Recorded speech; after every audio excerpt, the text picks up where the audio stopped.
एक जिद्द।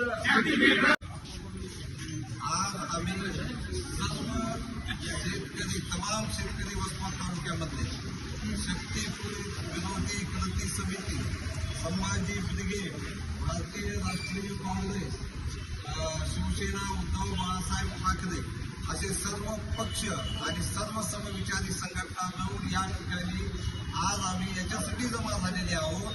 आमच्या शक्तीपीठाला बळ देण्याचा शब्द दिलाने आपल्या तालुक्याचे भूमिपुत्र अभिजित दिपके, बीजेपी या पक्षाचे संस्थापक अध्यक्ष यांच्यावर एज्युकेशनल रिफॉर्म हा चांगला उद्देश घेऊन लोकांच्या, समाजाच्या आणि शासनाच्या शाळेतील मूलभूत सुविधा लक्षात आणून देत असताना औसा या ठिकाणी खोटा गुन्हा दाखल करण्यात आलेला आहे. आम्ही सर्व हिंगोली जिल्ह्यातले तमाम शेतकरी या घटनेचा निषेध करीत आहोत आणि उपविभागीय अधिकारी वसमत यांच्या मार्फत माननीय मुख्यमंत्री यांना आम्ही अशी विनंती करीत आहोत की हा खोटा गुन्हा मागे घेण्यात यावा.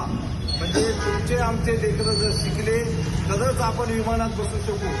इथल्या सिस्टीमनं आपल्याला कॉकरॉच बनवलेला आहे, इथल्या व्यवस्थेनं आपल्याला पायदळी तुडवलेला आहे, इथल्या व्यवस्थेनं आम्हाला पाताळात ढकललेलं आहे. म्हणून आमची घोषणा इडापिडा जाऊ दे आणि बळीचं राज्य येऊ दे. आणि म्हणून आम्हाला शक्तीपीठ सर्व बाधित जे शेतकरी आहेत आम्ही सगळे, आपण सर्व अभिजित दिपके यांच्या पाठीमागे आहोत.